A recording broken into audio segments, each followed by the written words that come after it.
All right, good afternoon, everyone. I'm Colonel Mike Conley. I'm the commander of the 1st Special Operations Wing, and with me is my command chief, Chief Master Sgt. Bill Adams. Let me begin by just thanking you for taking some time to spend with us today, and hopefully we can make this a dialogue and answer some questions. A lot of the questions we've gotten already are similar. We'll try to get through as many as we can. But let me start by just giving you a couple thoughts and bring you up to speed on a few things that are going around here at Hurlburt. So I'm sure you've all noticed the stuff that's happening with COVID-19 is happening quickly. Hourly updates going across the world, which is with each update it changes the way we look at this virus and how we're reacting here at Hurlburt Field. So what's important for you to know right now, that we sent out a press release about 2 hours ago. We expected it would come at some time, and it came late yesterday afternoon, where we had our first positive COVID-19 case confirmed here for a Hurlburt Field member. I don't intend to make this a press conference, but I do intend to just give you the facts, and we can get into a little more detail in the questions. This airman had returned from an overseas location via commercial airlines and returned late last week to the Hurlburt Field area. No symptoms, but he did take the precautions that the CDC had recommended, which was to self-quarantine for 14 days. So he did not live on base. He proceeded directly to his house, and he has been basically sheltered in his house with his spouse for the better part of a week. The only time he's left the house was to get his testing, which was done on Tuesday. The results came back positive, and he remains under medical care and at home. He is not hospitalized. I talked to him last night. He's doing well, all things considered, and he's going to let the case run its course. But he remains home on self-quarantine, and I think this is an indicator of potential cases that will pop up. We also know that last evening, Eglin also had a case that tested positive. I don't know all the details of their case, but all things considered, we decided here at Hurlburt Field, along with Eglin, that the time was right to move to Health Protection Condition Bravo, which we did earlier today. And what that means, practically speaking, is we continue to ramp up our protective measures, more cleaning, a little more restrictive around base. But frankly speaking, as a nation, we are already doing steps that can be found in Health Protection Condition Delta and Charlie. We are way ahead of the preparations. Charlie is where a normal trigger would be to stop having movements, and we've been in that for almost a week. So we're doing all right as far as staying ahead of what we can control here. The last thing before I open up for questions is I think it's important to acknowledge that these are unique times. What we are facing here at Hurlburt is one small piece of what's being faced across the world and across the United States. There's not a playbook for what we are doing here at Hurlburt Field. And that's why I thought it was important to have this forum. One thing I'm learning is that not only do we not have all the answers, in some cases we don't even know the questions to ask. So over the course of the last week, I've relied heavily on social media, my commanders, the airmen here at Hurlburt, to give me feedback and to give me the opportunity to know what's on their mind, because I need everybody's help in trying to contain this, because at the end of the day, the 1st Special Operations Wing is still actively engaged in combat operations. We are paid and tasked to preserve America's national interest, and I have not been absolved of that duty. So here at Hurlburt Field, we are going to continue to prepare for combat, execute combat, and everything we do decision-wise moving forward is striking that careful balance between preserving our readiness and our combat capability with protecting our airmen, our civilian workforce, and our family members. So with that, I'm going to move on to our first question, realizing that some of these questions we could spend an entire hour talking about individually. I'm going to try to be quick and to the point, but some may be a little lengthier than others. So first question, what measures are being taken to combat COVID-19? I've tried, hopefully I'm doing an all right job on social media and through my public affairs team of publishing what we're doing every day. And like I mentioned earlier, this has been a continual update. Every hour, every couple hours, there's new data that we're pulling in. But what we have done across Hurlburt Field, which is my primary area of interest right now, is a gradual reduction in services and operations. I want to be clear, though, up front, we are not shutting down Hurlburt Field, at least at this point. I do not have reason to do that, but we are taking prudent steps to do things that, or stop doing things that don't need to be done, and making sure we can do what we can do to promote social distancing and try to prevent the spread of this virus. So for instance, over the course of this week, most of the units, the tenant units on Hurlburt Field, have gradually began to alter work hours. They've increased promoting telework. We've gone to less manning in offices so people aren't around each other as much. The bottom line being, if you're not needed at work during that time, we'll clear you off to go home. So over the course of this week, we've been able to, kind of like circuit breakers, turn off one circuit breaker at a time and see what happens and gauge how the mission impacts are playing out. That has led us to today, where I've made the decision this afternoon that starting tomorrow at 12 local time, Hurlburt Field, the first SOW, will go to a reduced work schedule. And I passed that information out to all the commanders so they're ready to execute.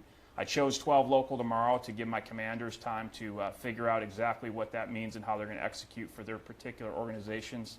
And it also allows folks to get here tomorrow, collect what they need to collect, get their affairs in order, and then head home. So that will be in effect until further notice, and we will further restrict should the conditions change and merit that change. So I'll pause there, go to the next question. Will flying be canceled? No. Like I said earlier, we are a combat wing. We are currently at war, and we need to remain prepared to go to war at a moment's notice. So there will be a reduction in flying, but it will probably be unnoticeable to the untrained eye. We do intend to continue flying operations up to a point where we can stop doing that, and right now we are not at that point. Okay, what facilities are closed? Again, we're trying to update this as often as possible. Off the top of my head, I can tell you a few things. We have closed our Soundside lodging and moved everybody onto main base. We have closed the chapel, so chapel services are suspended until further notice, which was an especially tough decision considering the Easter season and all that's going on over there. So that decision was not taken lightly. We've also postponed all religious education activities until further notice. The chapel staff is working to come up with a plan to resume those either virtually or a little later after this clears. We have closed, or we will close today, one of our dining facilities, and we will consolidate operations down into a single dining facility for our meal card holders and our first responders. And everything in the DFAC will be takeout only. And that is also applied to our food court, where those are still open. They're slightly reduced hours, but everything will be takeaway out of there. If you go in there, you'll notice the tables and chairs have been removed. So it's just to help prevent people from loitering around and kind of promote the social distancing that's being stressed at this point. Do you want to take this one, Chief? Sure. So right now, as you know, a lot of questions we've been getting through the first sergeants has been whether or not the Child Development Center will be closing.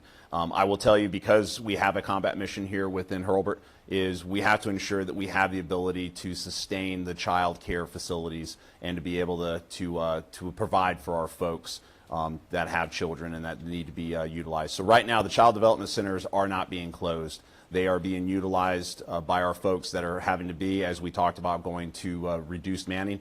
We are ensuring that those folks have the ability to put their children into some sort of child care here on the installation at the CDC and to be able to continue the mission that we have here at Hurlburt. So as of right now that could potentially change as more items happen on the within the installation itself, but also out in the local community, we may have to make a decision at that point to do it. But that will be something that is in the future, and we are using that the data that we get both from the state and the community to figure out whether or not we need to make that decision. But as of this point, we are not shutting down the child development centers. Okay, so the next question involves a question from the clinic, and like I mentioned at the beginning, Chief Adams and I have spent a lot of time with our leadership across the installation because we knew from the very beginning we don't know the answers to everything. So it was important for us to have a team of people that are the subject matter experts. So although they're off screen right now, I do have some subject matter experts in the room. And for the medical questions, I've got Dr. David Naval, Lieutenant Colonel Naval is going to pop up here on screen and address a couple medical questions. Good afternoon. I'm Lieutenant Colonel David Naval. I'm a flight doc here at Hurlburt Field and the Installation Public Health Emergency Officer. So in terms of who can be tested at the clinic, we're primarily limiting that to people that are enrolled within our facility. That's namely due to just limitations of our staffing, limitations of our available personal protective equipment. We are encouraging anyone who's impaneled off base or has TRICARE Select or other healthcare programs to look towards their PCM offices and primarily seek out information from their local Department of Health resources. So Okaloosa Department of Health, Santa Rosa County Department of Health have testing facilities available, and we'd encourage you to reach out to them. Thanks, sir. Okay. Chief. So when we talk about the physical fitness assessments that are taking place, I know a lot of you have seen the Air Force message that has come out. What the Air Force has decided to ensure that we continue the safety of all of our service members is they have, for at least until June, we will be extending the current testing. So if you are due in March, you will now be due in September. We have done that for at least the next 3 months. That is an Air Force decision that has come out through the policies, and each member will be updated within the system that will reflect the new testing date or the due date. That will potentially look and be changed if necessary, but at this point, the next 3 months have been affected by that, and those test dates, depending on how the virus works through the nation, then we will go back and look at that. But what I will stress to all of our service members is, physical fitness is something that not only do we need for readiness, but it is also something that is going to help you to stave off potentially this virus. And so depending on how and how fast this is able to work through the system, make sure that you're always prepared to reinitiate the testing.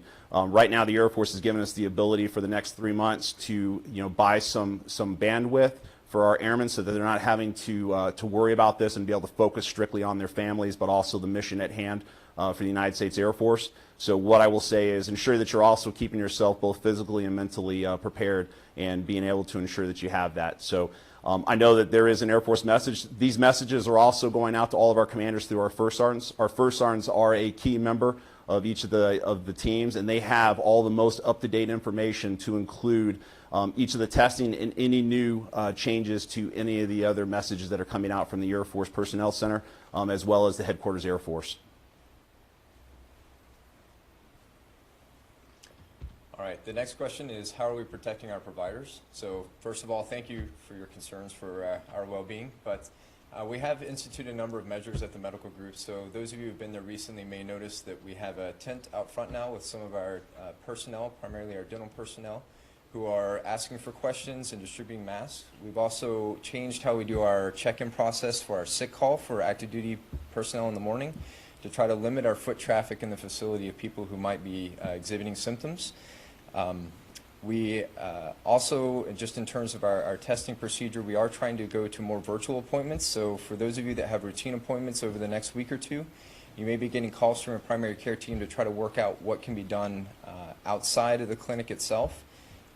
Last but not least, we do have our drive-through testing available by appointment only. So working people who might be exhibiting symptoms through the appointment line so that they can get COVID-19 testing without having to set foot in our facility, without having to leave the comfort of their car, and minimizing the risk not only to our providers but to all of the people who are using our benefits. You want to take the next one too, Doc? What if someone is quarantined with family members? Can they leave the home? So the CDC actually has guidance on what to do if you're at home with someone who is under restrictions of movement. So if someone is being quarantined simply because they're at risk, so that they have either traveled overseas, been on a cruise, or been exposed to someone who's a known case of COVID-19, then that person is on self-quarantine at home. They're encouraged to stay at home. You can be in the same domicile as that person. You can be in and out of rooms with that person. We encourage you to maintain social distancing, but you are allowed to leave the home to go and get some of those necessary supplies, be that food, toiletries, anything else that that person may need. If that individual is showing symptoms, we would encourage you to stay at home, and that is largely in line with the White House 15 days to slow the spread of COVID-19. So if someone is having symptoms, we encourage you to stay home, but if it simply is a precautionary measure that the individual is on self-quarantine, you may leave the house to get some of your necessary items done. Okay, so this kind of ties into what I talked about earlier. Every function on Hurlburt Field and within the first SOW, the stuff that we provide to the installation is still open. So if you need to get a CAC updated or you need help with personnel, finance, the normal things that people have customer service-wise on the installation, for now, those functions will remain open even with our reduced manning. It may not be as quick. We might not have as many people working at the time you go there. So we're going to try to balance between having the minimal amount of people there to do the work and kind of balance that with the crowds, because we don't want to have 2 people working there and have 50 people out in the lobby waiting. What I'd ask is for your help here. If you have personnel actions that need to be done, pick up the phone and call there first, send them an email. Let's see if we can take care of some of this stuff away from the office to begin with. And my team in those offices will do everything they can to try to get you in at a timely manner or take care of you virtually until this passes by. Doc. All right, so the question is a longer statement, but it's been established that you can be positive for the virus and not display symptoms for a long period. Why haven't we required testing personnel regardless to ensure that no one in our immediate physical locations are sick and possibly spreading the infection without their knowledge? So that is an excellent question. That's a very valid concern. Certainly, as a medical provider, I would love to be able to diagnose things prior to being symptomatic so that we can stop the spread of this infection. We do follow the screening guidelines of the Florida Department of Health, and that's largely because there are limitations to how effective the test can be. So members may shed small amounts of the virus before becoming symptomatic, but that amount may not be enough for our test to be able to detect it accurately. So if we were to test individuals that are asymptomatic, we may see a number of false positives in people that otherwise wouldn't warrant significant isolation. But more concerning for me, we may see a number of false negatives where people would test negative for COVID-19, 3 days later develop a fever and be potentially even more contagious at that point. We strongly encourage you to work with our appointment line, to work with your departments of health to review if you're eligible for testing. But if you have a concern for COVID-19, if you've been in a high-risk situation, be that travel, cruising, or exposed to a known case, please make sure that you're maintaining social distancing, quarantine yourself at your house, notify your supervisor, and then work with your local Department of Health or with our appointment line to be screened in an appropriate manner. Thank you. All right, the next question we have is one that's I'll kind of generalize a little more because it's a common question we've been getting. It has to do with childcare, coupled with the fact that schools are closed for a long period of time, coupled with the fact that we have a lot of working parents, both mill-to-mill and just couples that have one or more of the parents working outside the home.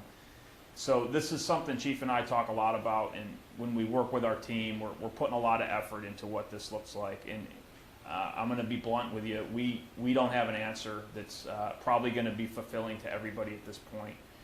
We're still relatively new in this particular crisis, and we don't have the capacity at Hurlburt to take every kid into the child development centers.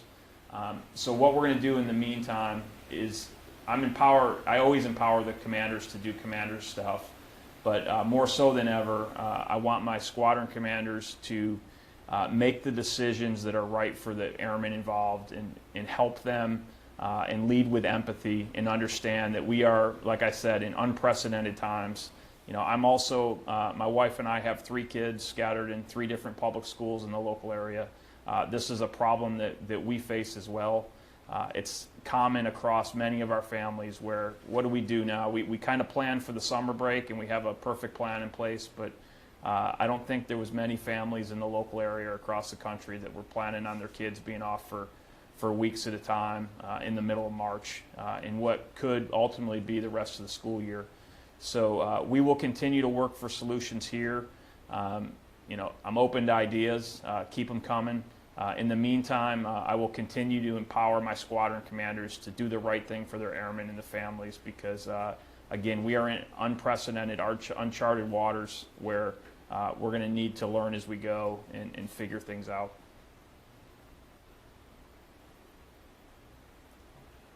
So this one is...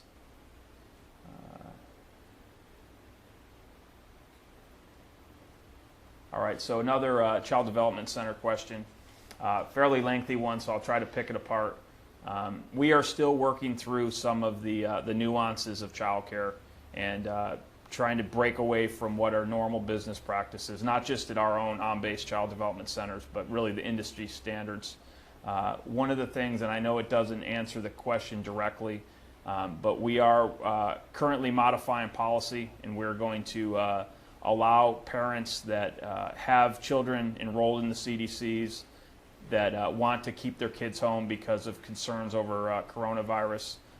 We will refund them that money. That policy is coming out here shortly, and we'll push it out through the commanders and first sergeants. And parents that have kids at the CDCs, we will have flyers and sheets to fill out so you can get reimbursed. I think the current first WAG at this is 4 weeks where you will not have to pay if your child is not there, because for those that use the CDC know that you pay for a service, and just because your kid isn't there, you typically still have to pay, and this will be something we're doing to help out our airmen and families. Still an evolving analysis going on with the child development centers. As Chief mentioned earlier in this chat, it is critical to me that we keep the child development centers open as long as possible. To me, I consider it mission essential because we have 24/7 operations here on the installation. We have a lot of working parents, and we need to do all we can to allow the mission to go on and provide our families a safe, clean, healthy place for their kids to spend the time when they're at work. What I will ask is a favor from the parents out there that are listening.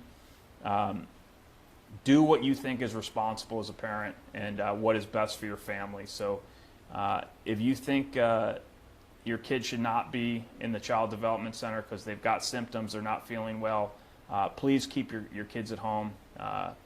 If you're not working, I can't legislate whether you bring your kid to work or drop them off at the CDC every day, but I'd ask you to do your part in this crisis as we try to prevent the spread, that if you have the ability to keep your child at home with you, consider it.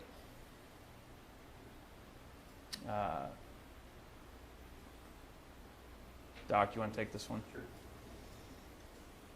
All right, so when Hurlburt, or if Hurlburt begins to restrict access to the base, how will retired members and dependents whose PCM is on the base access the clinic and the pharmacy? So please remember, our providers, as medical physicians, we swore by the Hippocratic Oath. We do want to help our enrollees at all costs. Our pharmacy department stands very ready under leadership of Major Reed to serve our enrollees. We will maintain that access. Again, we are going to be moving to a lot of virtual appointments in terms of our routine appointments over the course of the next couple of weeks, but in terms of pharmacy and being able to pick up prescriptions, we have alternate plans of action if there is any increase in spread to be able to accommodate the needs of our enrollees and make sure they can get their prescriptions. So the next question is, what is the process for TRICARE Prime Select beneficiaries that are not assigned to the MDG for requested testing? Again, due to constrictions of our manning and our personal protective equipment and our mission, we are not able to test people who are not enrolled to our clinic. So we would encourage those individuals to work with their primary care managers, to work with their local Department of Health to look at different areas and different sites available for testing if they have concerns. My biggest thing as a provider would be to encourage them, if you are truly concerned, try to isolate and try to reach out to your team to make sure that they are taking good care of you. Okay, thanks, Doc. All right, the next question is a really good one, and it's one that I've gotten in some way, shape, or form multiple times across multiple facilities over the last few days. So how can I ensure the base exchange will be safe, and why should I keep it open? Where I am right now on both our commissary and our base exchange is that both of those provide essential services to our families and our airmen working here. So if we can agree that at the end of the day, regardless of where we are, where you think we're going with this crisis, we still need groceries. We still need supplies to sustain ourselves at home. We still need to pick up the normal stuff we get at a grocery store or at the base exchange. On base, to some degree, I have some control over how clean it is, when I open it, when I close it, what procedures are in place to ensure that it's safe. And generally speaking, we also have a fairly healthy demographic of folks that come to work every day at Hurlburt Field. So as I look at this, I could make a very easy decision on paper and say, hey, we're going to close the base exchange and just assume no risk at all there. But all the folks that shop at the exchange and the commissary still have to get those things. So what I've really done is just taken those that same requirement and push it out into the local community. And so to some degree, I look at this as a burden sharing with our local community where we have the capacity and the capability to continue to offer safe shopping options for our base community. And I intend to keep those open as long as I can, as long as it makes sense. And that's the bottom line I've been using for almost all our decisions. Does it make sense?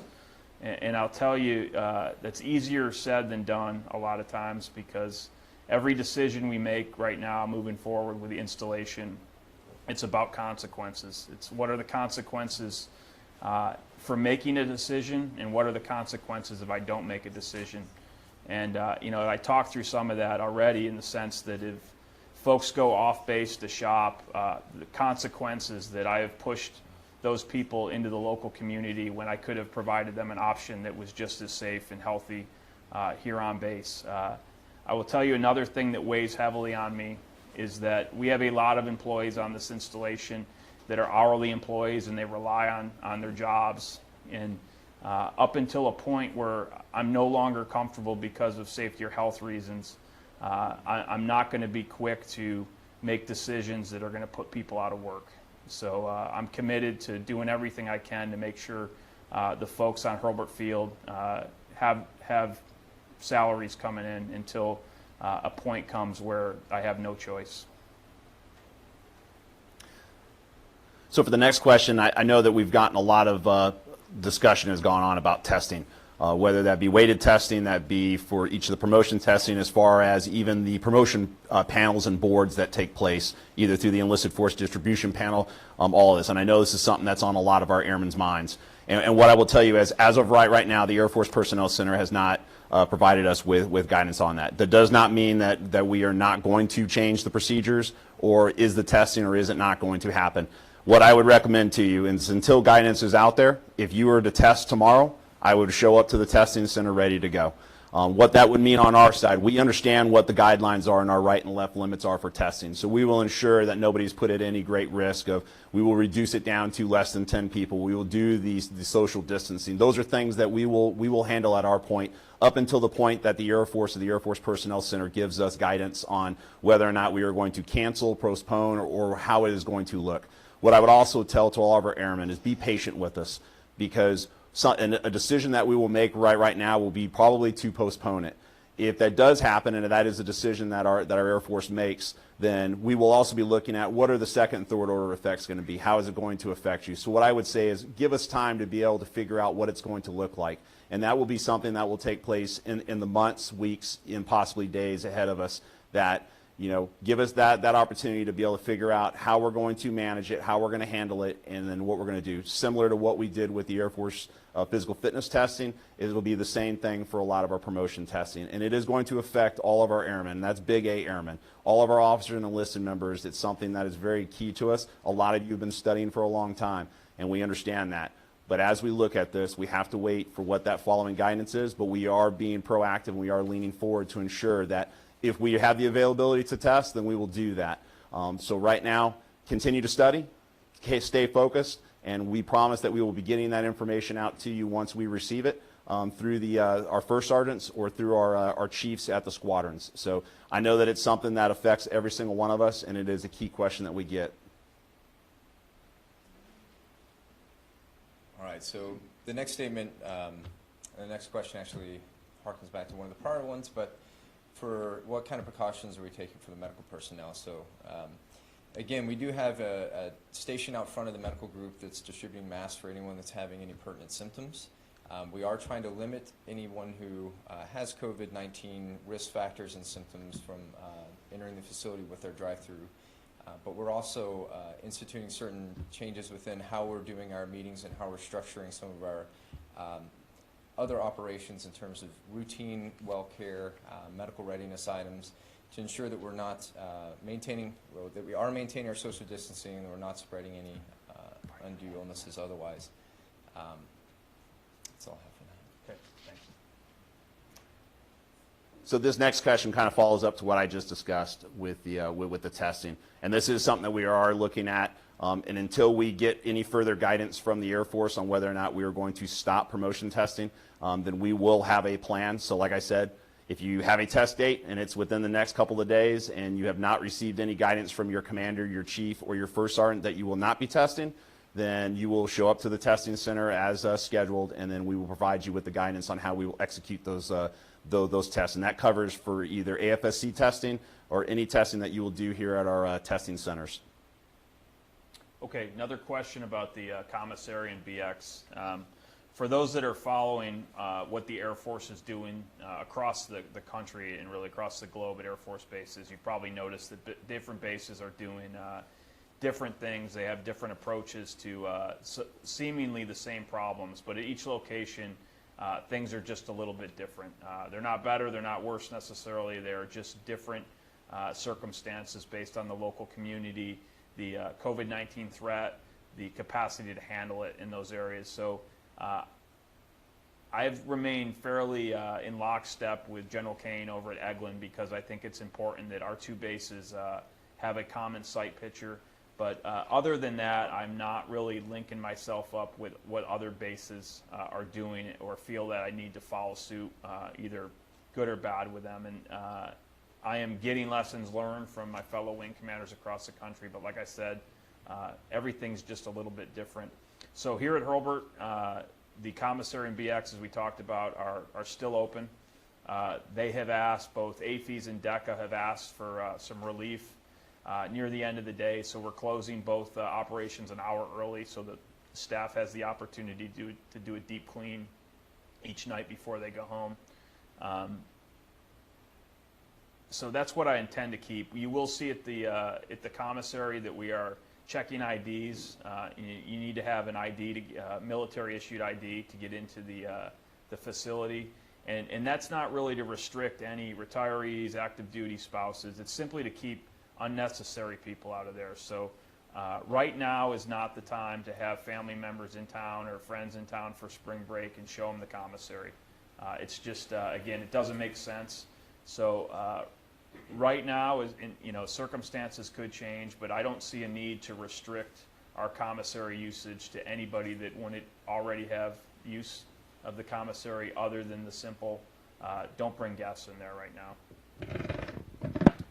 Do I expect the gyms to close?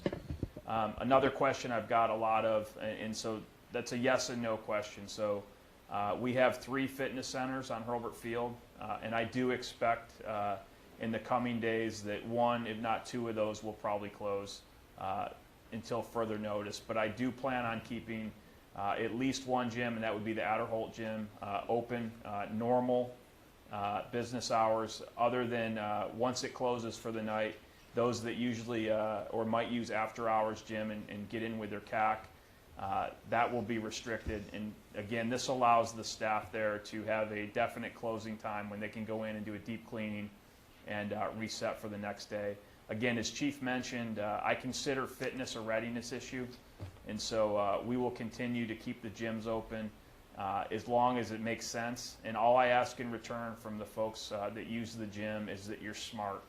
You know, we all have a shared responsibility in this, and if you're not feeling well, don't come to the gym. You know, if you think you might have been exposed to someone, just don't take the risk right now. Don't come to the gym.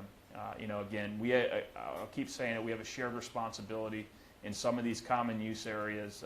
We really need to think long and hard about whether we should be there.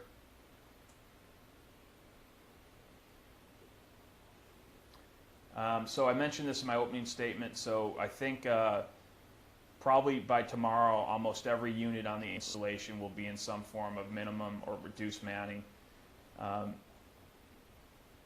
I'm sorry, I might be reading the wrong question.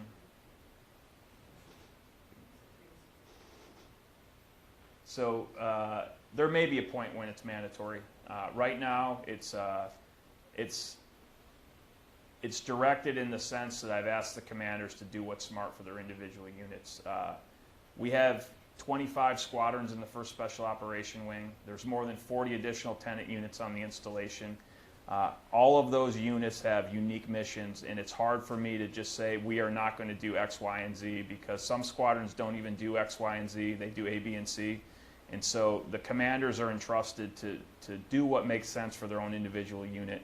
And for some, that may mean they go to like an every other day, employees come and go. Some it may be half days. Some it may be normal operations. Like I said, we're going to still fly airplanes here until we can't. So yes, it will be up to the squadron commanders for now to determine what makes the most sense for their organization.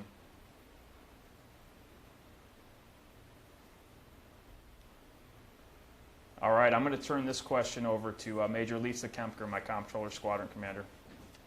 Hey, good afternoon. So there's a question on update to PCS. They're supposed to leave Tuesday, now being told they can't leave and won't be reimbursed for lodging costs incurred. So currently that is true. At this point, you still only get the 10 days of temporary lodging expenses, which is what the Air Force authorizes for any PCS.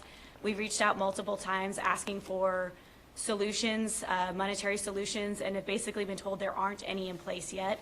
So my recommendation to Colonel Conley and the squadron commanders at this time is to seek an exception to policy for those members that are going CONUS to CONUS, because that's a easier ask. If there's anyone going from CONUS to OCONUS at this point, if it's a level 2 designated country, that restriction has been lifted and we can process PCSs for that. And the final solution or final question is anyone going CONUS to OCONUS. I have not been asked a question on that at all related to this point, so I would just encourage you to reach out to your commanders and have them reach out to either the finance team or the military personnel flight for each individual case so we can talk through those. I think this is this might be an outdated question. Both Hurlburt Field and Eglin are both on health protection condition Bravo. We were only minutes apart, and unless something's happened in the 30 minutes I've been sitting in this chair, which I don't think it has, but General Kane and I are talking multiple times every day, so we both made the decision last evening that early this morning we would go to Bravo, and that's where we both are. All right, so a question about the testing kits. So Hurlburt Field does not individually have the testing kits. We have worked out with both the Okaloosa Department of Health and the Florida Department of Health how to arrange for the testing. Once we have someone who qualifies, we do the drive-through sampling by appointment. We're able to get that testing sample actually to the appropriate offices, and our turnaround time in general has been less than 48 hours for most of our individuals. So we're not really seeing much of a limitation there, but the actual testing kits themselves do reside at 3 different centers under control of the Florida Department of Health.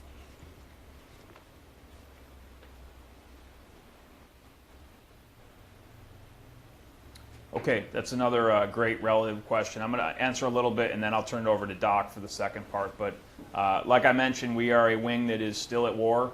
We will still have, to some degree, people that are returning for deployment and going out on deployment. That has been a constant here since a week after 9/11, 2001. This wing has been going to war.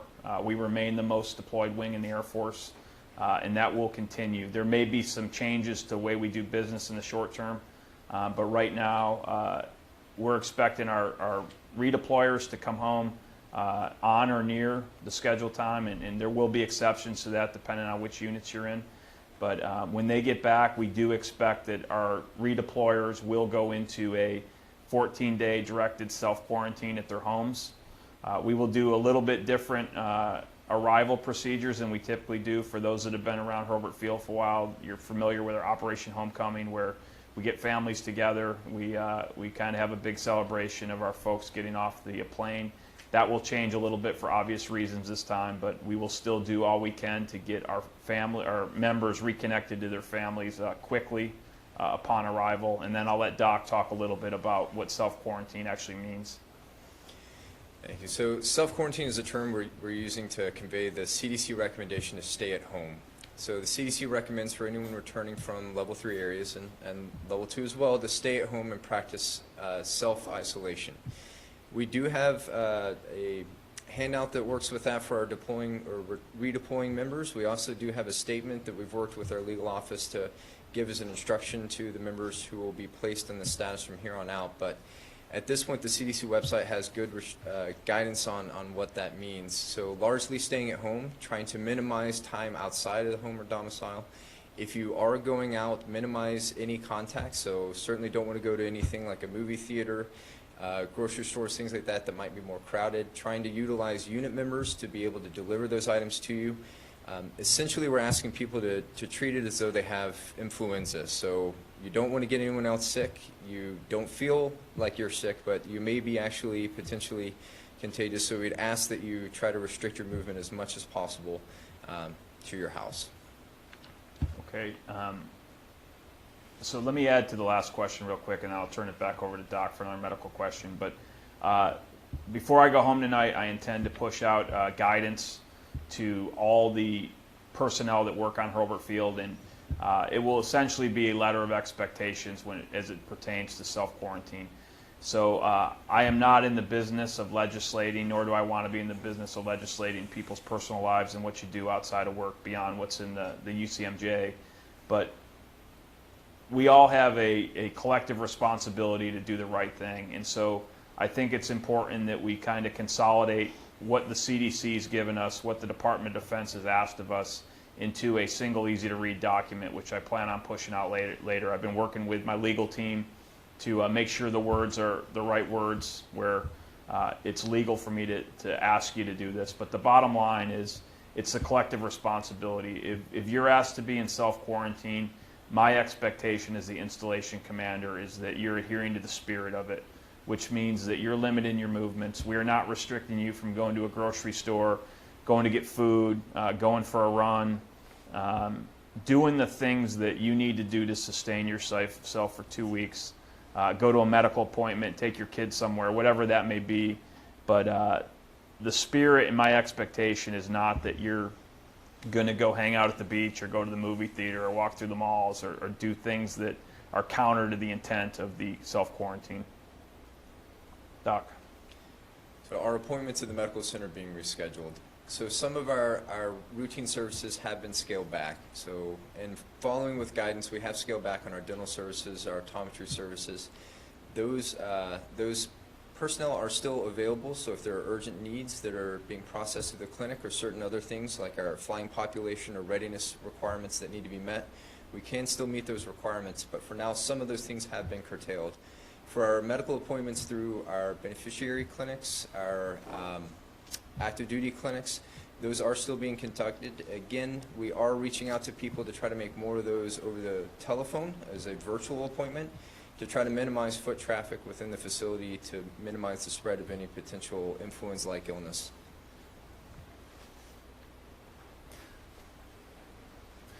So for this question here is what I'll say is it kind of leads to some of the answers that I've given previously, and I'll guess here that this is promotion testing, but again, if you are Air Force PT testing or physical fitness testing that you're required to do prior to PCSing, this will be something that will be recoded in the system, and so it will not show that you are delinquent within your test. But what I will say is this is for promotion testing, then this will be something that we're waiting for guidance. Guidance is still out there. If we have the testing centers that are open and we have received guidance on how we will do the social distancing, then we will go ahead and execute testing as scheduled. So if you are scheduled and the centers are open, then we will execute those tests as required. If we do receive guidance from the Air Force, then we will go ahead and execute the closures or the postponements, and we will reassign dates however the Air Force sees fit.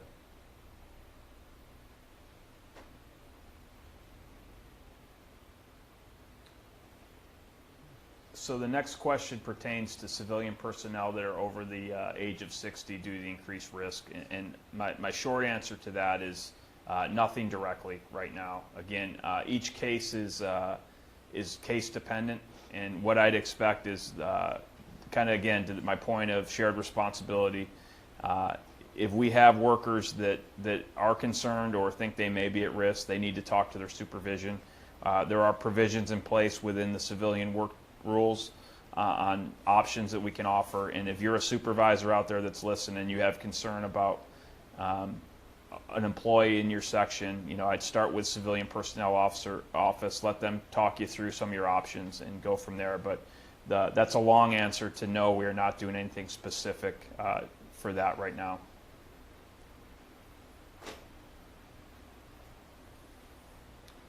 Okay, so another question I assume was coming, which is essentially, are we closing down outdoor rec or any of our force support squadron facilities?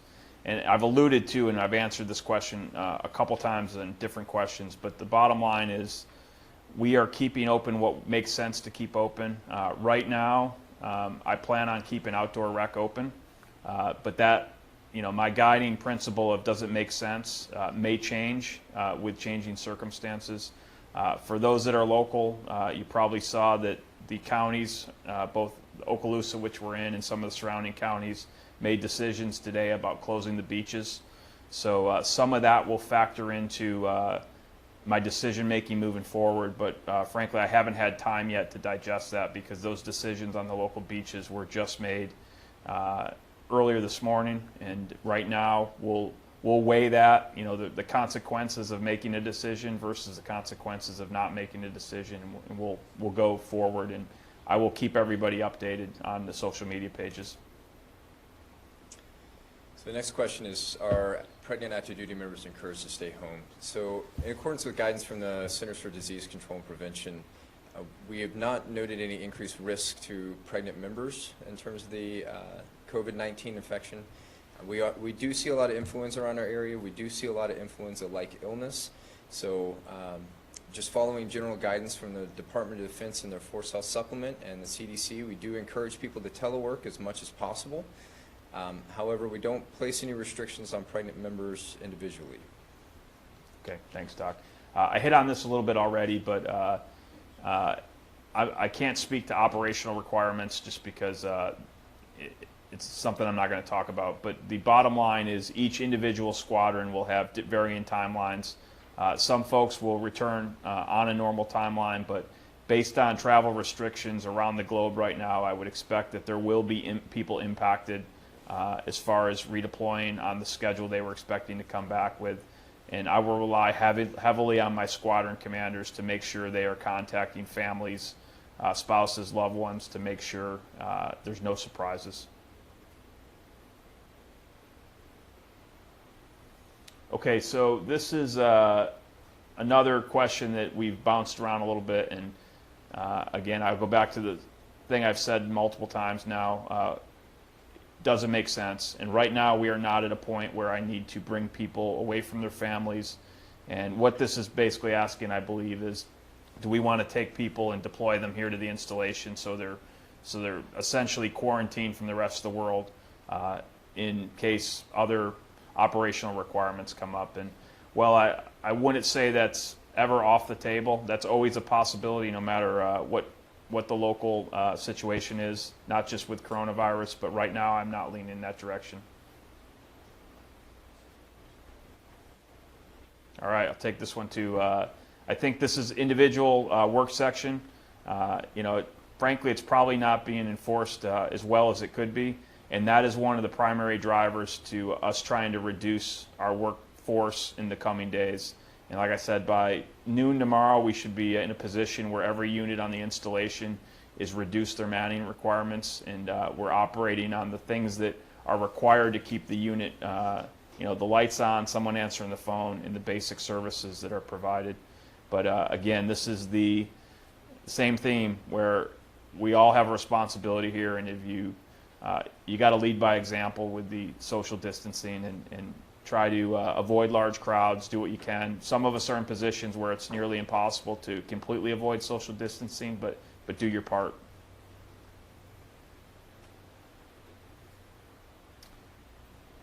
This is a really good question. So this is one of those things, like I mentioned at the very beginning, that as we sat down and tried to come up with answers, we realized that we also didn't know many of the questions. And this is a perfect example. This is something that we have not talked about, and we'll take it as an item to see if we can come up with a way to offer some services for healthy people that want to contribute in some way. So great question.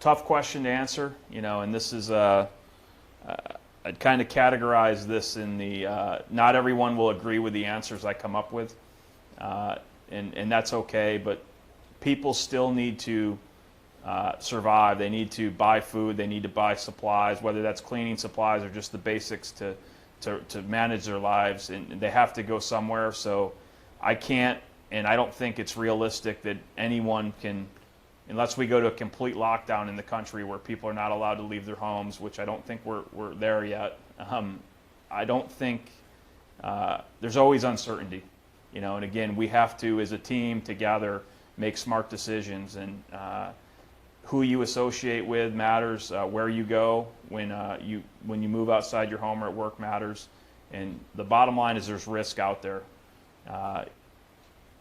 One case is not all we're going to get in this area. I think in the collective counties we're up to 4 or 5 cases roughly. That number is going to grow, and we just need to be prepared for it and limit our travel. But I don't think there's any way to honestly keep a track on who people have been in contact with. We just have to trust people are limiting their movements.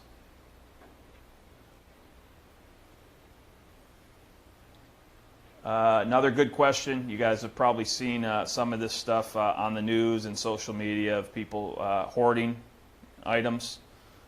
Toilet paper seems to be the most common thing right now. So we are limiting some things in the commissary and in the BX, limit to type of thing for some cleaning supplies, toilet paper. I believe there's a restriction on cases of bottled water. But we are doing an all right job keeping our commissary supplied. And I think, again, shared responsibility. We're in times that we're not used to. When you shop, my suggestion would be, keep your fellow citizens in mind that they might need some of the same stuff. So, the easy answer might be to load your cart up with as much as you can fit in there. Remember that there's others that need some of the same stuff. But we'll continue to monitor certain items over there, and I'm in fairly regular contact with the commissary manager, and we'll make those decisions based on what makes sense. So here, what you can see, some of the question that's coming up here is about our airmen in the dorms. And what I will tell you is we take it very seriously how we handle all of our airmen, and especially in the dorms, as they are in a dorm-like or in a college atmosphere when it comes to that to a certain degree. You will see that if we have an individual, if they're not showing signs and symptoms, then it's business as usual. If we have folks that are showing signs and symptoms, or they are put into self-quarantine, then at that point we have mechanisms in place that, because they do share a bathroom in certain ones, but all of our dorms here have different setups. So depending on which setup those airmen are in, then we will go ahead and execute certain cleaning protocols for them, or if needed, and if the circumstances were to get bad enough, and right now we have no circumstances or no issues within the dorms, is we will then look at how do we mitigate those. So we will work those through. And Go back real quick. I think there was a second part to that question. Sir, I'll go ahead and take the BAS question. The commander always reserves the right to certify missed meals for airmen in the dorms.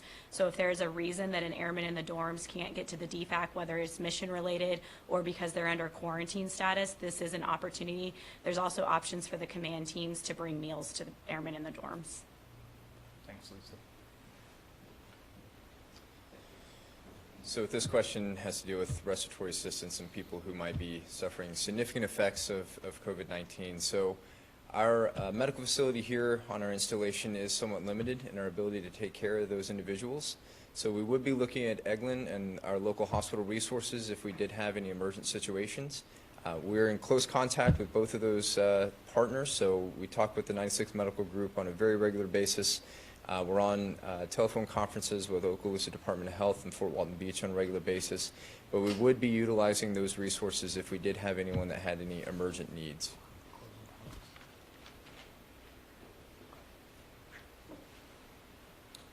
Education Center on base, still open. It's just going to have some measures put in place to avoid crowds, kind of large gatherings, and where we can for education stuff, we'll continue to trend towards virtual offerings.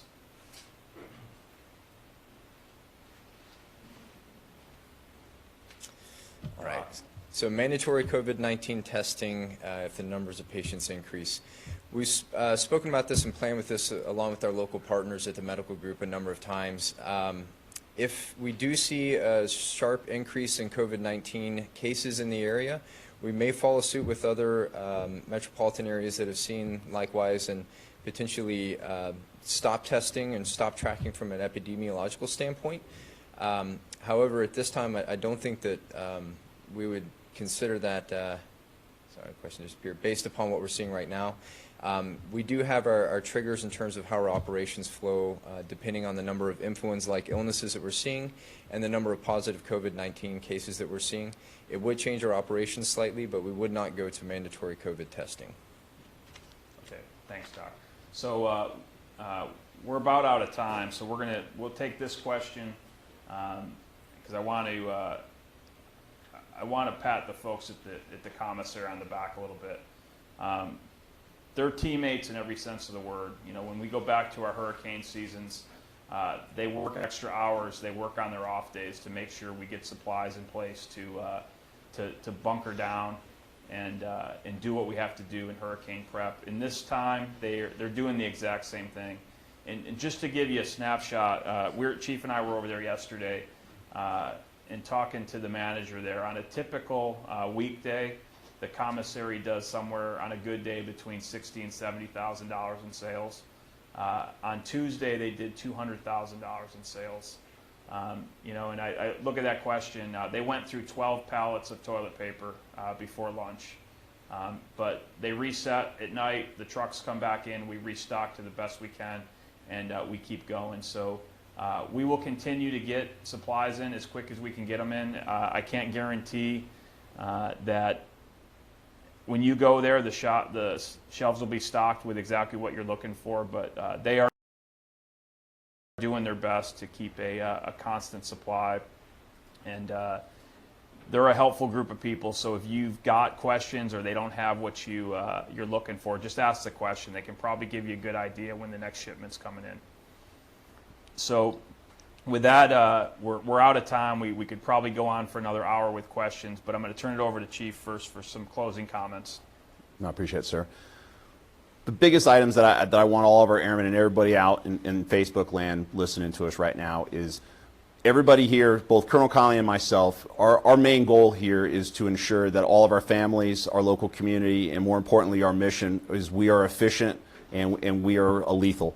And so everything we do and everything that we want to do out there is directed towards getting the families. So as the families have more questions, as the mass amounts of data is coming to us from both Department of Defense, from the Headquarters Air Force, AFPC, all of this data is going to be funneled to your first sergeants. So your first sergeants are going to have that most up-to-date information, and we want to ensure that that information is put down to the lowest ranking airmen so that they know exactly what's going on, especially in this time as you are looking towards what are your medical needs, what are these other items that are coming out there. There's a lot of different information coming from a lot of different venues. And so I want to ensure that all of our airmen out there is, Colonel Conley and I take this very seriously, to have flatline communication and to be as open and as honest with every single person out there to ensure that we are lock stock with not only Eglin but the local community, and that our airmen know exactly where they stand and what is affecting them on a day-to-day basis. And information is changing extremely fast. So as we get that, it's something that we need to get out there to our airmen. So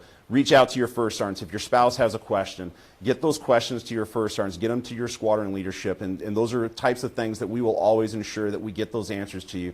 Because as a community, as an installation, no matter which wing or which command you belong to, we are here as one team, one fight. And everything we do here is we will continue to get after every single thing that everybody needs here on this installation to the best of our ability, and we will do it as a family and as a team. So I want to thank everybody for being patient and having those, not having any issues with a lot of the information as you get it and as it changes. So thank you. I look forward to working with every single one of you, and we look forward to also trying to get through this, and we will, because this is what we do, and this is how our families, and we're here to take care of you. Okay, thanks, Chief. It's tough to follow, but I'll try. So there was a question that was posted before this started that I kind of saved to the end, and when is this going to be over? And I think if we're honest with each other, we don't know. I will say I expect it to get worse before it gets better, and that's just me being honest on my opinion. And by getting worse, I'm not saying it's going to get worse at Hurlburt Field. It's going to get worse in Okaloosa County. I just think in general, the bow wave is still coming, and we've got to brace ourselves for what remain uncertain times. No one I know has been through something like this before. I mean, you could take down all the individual aspects of this case. Just the simple schools being out for a long period of time is something that most of us have never dealt with. Restrictions to travel. You know, the airlines were closed for a while or reduced after 9/11, but they came back. And in this case, stuff is going to come back. As Chief said, we need to remain a team. We need to look out for each other. We need to have patience. I know my team is working really hard, and I know we're not giving you all the answers you're looking for, or in some cases the quick immediate response you're looking for, but I ask that you have perspective and be patient with us. Another shout out to our medical group. We have a small medical group on a very large base with lots of active duty personnel and a lot of confused and in some cases scared beneficiaries. They are working overtime over there with a really small staff to try to keep everybody safe, healthy, and answer the questions. So again, thanks to my medical group, because they didn't come to work last week expecting that this week was going to be the way it is right now. We prepare for these things all the time. We do disease containment plan drills. We do all kinds of exercises all over the space all the time to prepare for things like this. We just don't have the capacity to train for things in this scale. So we have all the part tasks ready to respond, but this massive scale, a nationwide, worldwide scale that we're dealing with, is hard for us to handle at a speed that will make everybody happy. So I ask for your patience. And the final thing I'll leave you with is I'm proud of this community, and I'm proud of the folks here on Hurlburt Field and the airmen that work here and our families. We are going through a period of time that none of us are ever thought would impact us as Americans, but we're here now. We're Americans. We'll get through this. We will continue to be the first Special Operations Wing, and all the things that make Hurlburt Field a special place to be assigned will still be the case. We just got to stay the course. We have to look out for each other, take care of each other, and we'll get through this together. Please keep your questions coming. We'll continue to answer questions as best we can. I try to be as flat as I can on the communications, and and get information out as quickly as possible. But for those that are out in Facebook land that look for my posts and they want to hear stuff, I will continue to try to do that. Just realize that I'm not on Facebook all day. I've got other things to do here, so I try to be as timely as possible, and I'll continue to do that. But thanks for everyone's patience. Thanks for giving Chief and I the opportunity to spend an hour answering your questions, and I hope you found this useful.